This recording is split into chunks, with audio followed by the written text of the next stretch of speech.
Team ان کے ساتھ T L P کے ساتھ بات کر رہی ہے اور ہم نے یہ فیصلہ کیا، معاہدہ ہو گیا کہ جو انہوں نے اپنی ڈیٹ دی ہوئی تھی فیبرری کی، یہ چلی گئی اب 20 اپریل کے اوپر، اور 20 اپریل کے بعد معاہدے کے تحت ہم پارلیمنٹ کے اندر یہ جو ان کی ڈیمانڈز ہیں وہ رکھ دیں گے۔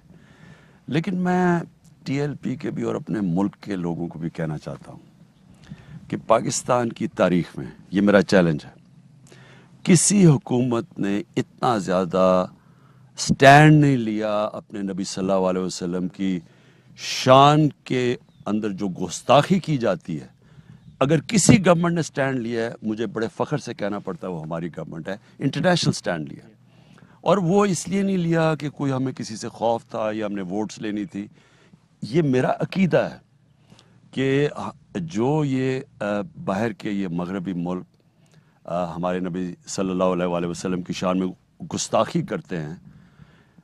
یہ ایک فتنہ وہاں بیٹھا ہوا ہے جو پلان کے تحت کرتا ہے، اور وہ اس لیے کرتا ہے کیونکہ باقیوں کو سمجھ ہی نہیں ہے مغرب میں کہ ہمارے نبی ہمارے دل میں کس طرح بستے ہیں، ان کو سمجھ نہیں ہے۔ تو میں یہ پہلے دن سے OIC میں بھی اٹھایا ہے، یونائٹڈ نیشنز میں بار بار اٹھایا ہے، اور میں یہ کامیاب ہم تب ہوں گے، میں اپنے یہ ٹی ایل پی کے بھی نوجوانوں کو کہنا چاہتا ہوں، یہ کامیاب ہم تب ہوں گے جب جو میں نے باقی مسلمان لیڈروں کو خط لکھے ہیں کہ جب تک باقی ہیڈز آف سٹیٹ، اس وقت صرف میں نے بات کی ہے جو فرانس میں ہوا، اور ترکی کے اردوغان پریزیڈنٹ نے بات کی ہے، باقی مسلمان ملکوں کے ہیڈز آف سٹیٹس بات نہیں کر رہے۔ جب تک مسلمان کم از کم 20 یا 25 مسلمان ہیڈز آف سٹیٹس جب بات کریں گے تب اس کا امپیکٹ ہوگا۔ تو اس کا مقصد تو ہم سب کا یہ ہے کہ ہم یہ جو بے حرمتی کرتے ہیں ہمارے نبی صلی اللہ علیہ وسلم کی، اس کے اوپر ہم سارے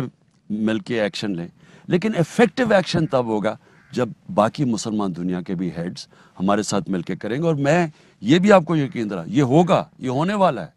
ان کی اب OIC کی سٹیٹمنٹ بھی آ گئی ہے، UN میں بھی بات کر دی ہے، لیکن یہ جیسے جیسے ہم اور مومنٹم پکڑے گی تب ایفیکٹو ہوگی۔